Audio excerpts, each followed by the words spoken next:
You're listening to The Observing Eye. Pirate radio for the mind. Coming at you fresh from the computer hell cabin.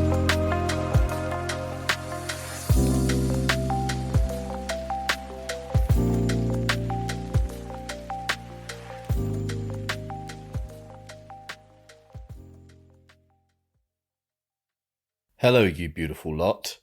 It's Friday, the 26th of April, 2024, and you're listening to episode 62 of The Observing Eye. Coming at you not from the computer hell cabin. We are somewhere else this week.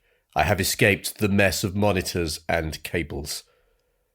Every week, we get psychological, philosophical, and all manner of introspective.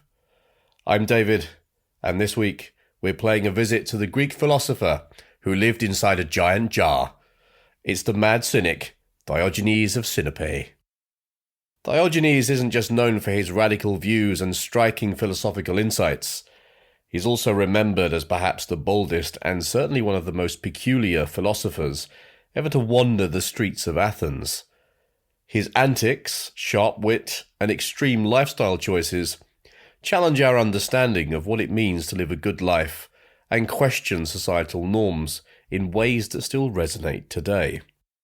In this episode, we're going to peel back the layers of Diogenes' life, exploring his deliberate provocations and the core tenets of his philosophy. Why did he live in a large ceramic jar? Why did he wander around Athens with a lantern in broad daylight? And what can his peculiar form of protest teach us about authenticity, happiness, and perhaps the futility of materialism? We'll also delve into some of his most famous encounters, including a memorable moment with none other than Alexander the Great, and discuss how Diogenes has influenced philosophical thought right up to the modern day. So whether you're a long-time philosophy buff or just curious about the philosopher who could outwit Plato, you're in the right place. Get ready to challenge your perceptions and get out of your comfort zone as we explore the life of the philosopher who dared to live exactly as he thought best.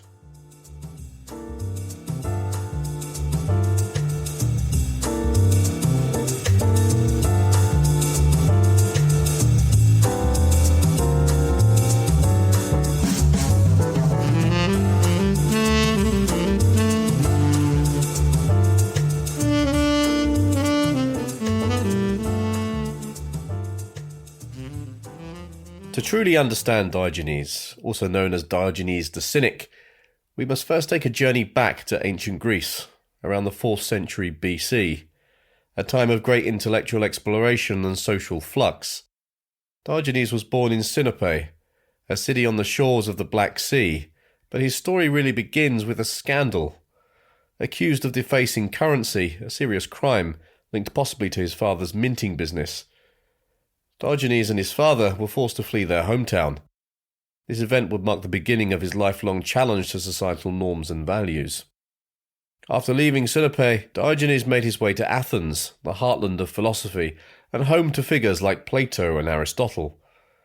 But unlike his contemporaries, who enjoyed the comforts of social status and material success, Diogenes adapted to the radical lifestyle of extreme austerity.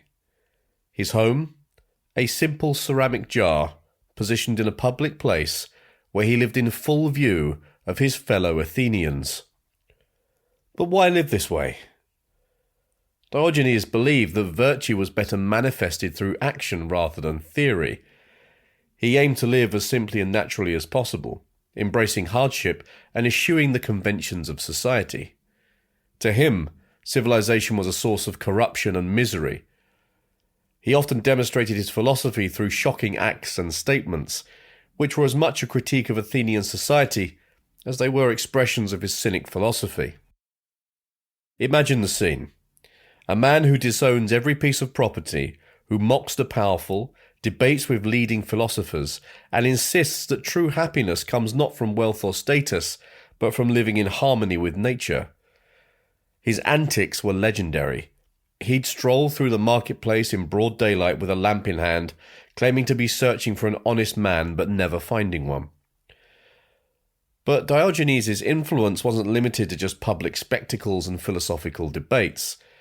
His way of living and his sharp critiques of social norms questioned the very foundations of Athenian society. He was not merely a philosopher, he was a social critic, a rebel who used his life as a platform to challenge the status quo.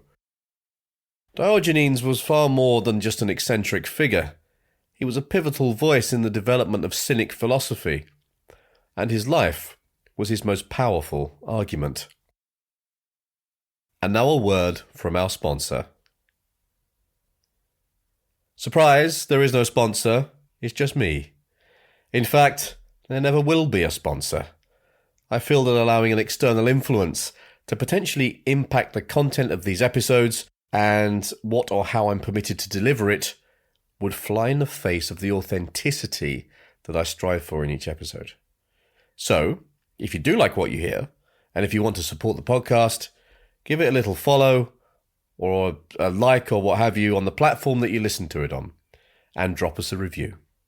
It gets us in front of a bigger audience, and helps me to understand what content you all want to hear. Many thanks, and much love. With his life as a canvas, Diogenes painted a philosophy that was stark, provocative, and profoundly simple. His ideas revolve around the few core tenets that define the Cynic philosophy, and these principles not only guided his peculiar lifestyle, but also challenged the norms of his time and continue to provoke thought to this day. First and foremost, Diogenes believed in living in virtue in accordance with nature. To him, this didn't just mean appreciating the natural world, but aligning one's life with the simplicity and honesty of nature itself. He argued that society's artificial demands, wealth, fame, and power, distort our basic human virtues and happiness. In his view, self-sufficiency was key. Diogenes taught that one should strive to be independent of external needs beyond the essentials for survival. He demonstrated this through his minimalistic lifestyle, relying on very few possessions and often eating only simple foods like lentils, which he famously preferred even when offered more luxurious cuisine. Another cornerstone of Diogenes' philosophy was his disdain for superficiality and pretense. He often used humour and public acts of shamelessness to criticize the social values of Athens. By lampooning the affectations of the rich and powerful, he sought to reveal the emptiness of the social ambitions that had preoccupied the elites. Perhaps the most visually powerful aspect of his teaching was his practice of asceticism. Diogenes took to heart the idea that one should embrace hardship. He often subjected himself to physical challenges, like rolling in hot sand in the summer, or embracing statues covered in snow during winter, to strengthen his spirit against the comforts and fears that bind ordinary people. Lastly, frankness.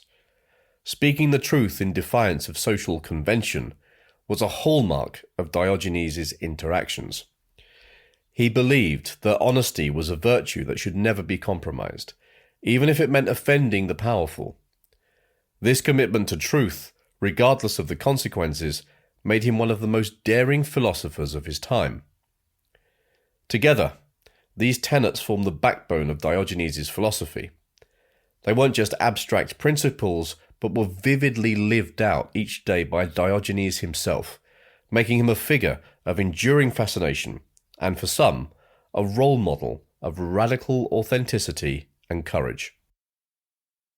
Now, Diogenes wasn't only a philosopher, he was a performance artist of the Athenian streets. Let's dive into some of the more interesting anecdotes from his life, each one giving us a different facet of his peculiar yet unyielding critique of Athenian society. One of the most iconic stories is the one involving his lantern. It is said that Diogenes would wander through the bustling markets of Athens in broad daylight, lantern in hand, peering into the faces of passers-by. When asked what he was doing, he would respond, "I am just looking for an honest man." This wasn't just eccentricity, it was a stinging indictment of the hypocrisy he saw all around him. And then there's the unforgettable encounter with Alexander the Great. The most powerful man in the world at the time came to meet Diogenes and found him basking in the sun. Alexander asked if there was anything he could do for him, to which Diogenes replied, "Yes, move, you're blocking the fucking sun." This interaction beautifully encapsulates Diogenes' values. Well, he probably didn't say fucking to Alexander, but you get the gist. This interaction beautifully encapsulates Diogenes' values. No person, not even an emperor, was superior to another, and nothing was more precious than the simplicity of natural pleasure. Diogenes also had a knack for using humour to expose the flaws in others' logic. Take his feud with Plato, who's someone not necessarily to have a feud with. When Plato defined a human being as a featherless biped, Diogenes plucked a chicken and brought it into Plato's academy, declaring, "Here is Plato's human." In response, Plato had to refine his definition, adding "with broad flat nails" to his description. One more tale tells of the critique of conventional values. During a lavish banquet, Diogenes started throwing bones to the rich guests as if they were dogs, to highlight their servile scrambling after superficial status and luxury. I fucking love this guy. This is like the best philosopher ever. Each of these stories are profound demonstrations of Diogenes' belief that virtue and happiness are found in authenticity and self-sufficiency, not in wealth, status, or public approval. Through his provocations, he held up a mirror to society, forcing those around him to confront the absurdity of their pretensions. As we've explored the life and provocations of Diogenes, it becomes clear that his influence stretches far beyond the confines of ancient Athens. His legacy influenced centuries of philosophical and cultural evolution. Firstly, Diogenes was a pivotal figure in the development of Cynicism, but his ideas also significantly shaped the philosophy of Stoicism. Zeno of Citium, the founder of Stoicism, was said to have been inspired by Diogenes' emphasis on living in accordance with nature and practicing self-control and indifference to external goods. Stoicism, which later influenced Roman thinkers like Seneca and Marcus Aurelius, shares its roots with the radical simplicity and rigorous ethics of Diogenes. Beyond philosophy, Diogenes was also a symbol of defiance against authority and materialism throughout history. His example has inspired various literary and philosophical movements, from the Renaissance humanist who admired his ascetic lifestyle to Enlightenment thinkers who saw in him a precursor to modern ideas of individualism and a critique of institutional power.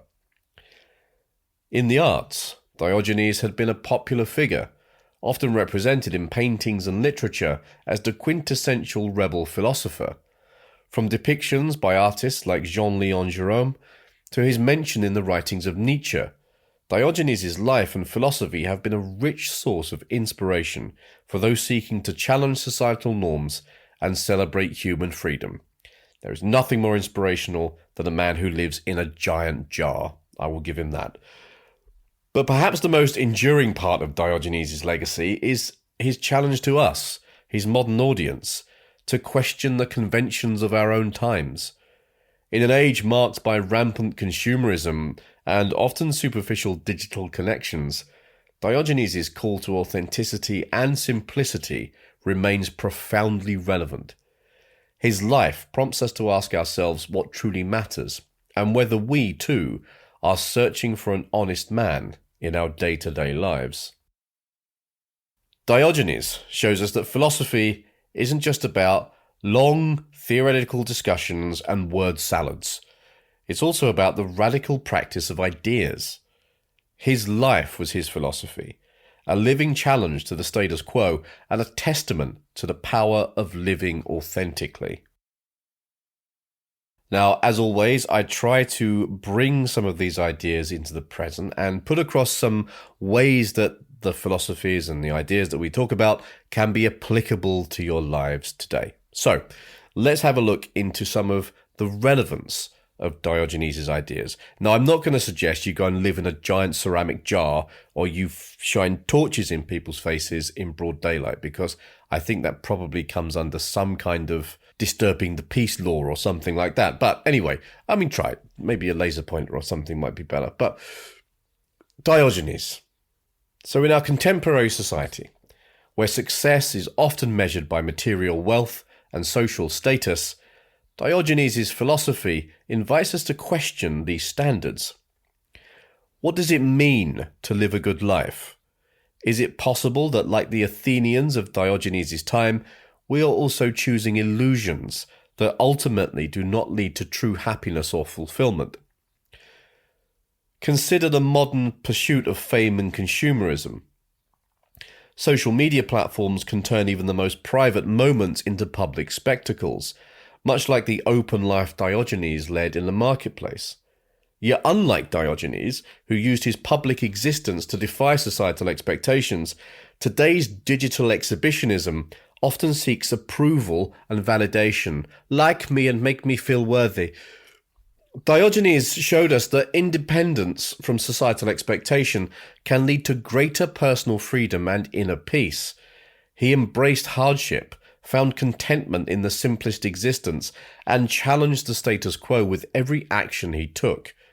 How can we, in our lives, find a balance between participating in society and maintaining our integrity and authenticity? And what about Diogenes' relentless pursuit of truth? His use of directness and frankness in communication is something that could either disrupt or enhance our current dialogues. In an age where political correctness and the fear of offending often lead to diluted conversations, could Diogenes' blunt honesty be a breath of fresh air, or would it simply add to the cacophony? As we close today's episode, I encourage you to think about the ways in which Diogenes' life and philosophy might influence your own views on materialism, authenticity, and happiness. Perhaps, in this mad complexity of the modern world, there's a bit of Diogenes in all of us, searching for truth and simplicity amid the chaos. And that, ladies and gentlemen, is all I have to say on the subject of Diogenes of Sinope. We've traversed the ancient streets of Athens, peeked into Diogenes' ceramic jar, and explored his profound, if not provocative, contributions to philosophy. Diogenes' life was a grand experiment in living authentically and independently. A vivid illustration of philosophy not just discussed, but wildly lived. His disdain for materialism, his embrace for natural simplicity, and his fearless honesty challenge us to examine our own lives and the values we hold dear. What can we learn from Diogenes today? Perhaps it's the courage to seek truth, even when it's uncomfortable. Or maybe it's the reminder that real happiness isn't found in wealth or accolades, but in living true to ourselves and in harmony with nature. I want to thank all of you for joining me on this journey today. All 5 subscribers, I love you, thank you, you know who you are. I hope the episode has inspired you to think differently, to challenge societal norms, to shine lights into strangers' faces, or simply just to appreciate the enduring wisdom of one of philosophy's most unusual yet brilliant figures. As always, if anything in this episode has resonated with you in any way, then I would love to hear from you. You can share your stories via Substack at theobservingeye.com or on social media. You can find us on YouTube at youtube.com/@theobservingeye and on TikTok and Instagram with the handle @theobservingeye as well. Take care, everybody. Much love, and I'll catch you soon. You've been listening to The Observing Eye. Thanks for spending some time with me today. I hope it's been useful. And if you're interested in any more of my writing or work around psychology, philosophy, and general day-to-day living, please go and take a look at my Substack, which is theobservingeye.com. And that's I as in the letter, not I as in the gelatinous organ through which you see. Take care, everybody. Much love, and I'll catch you soon.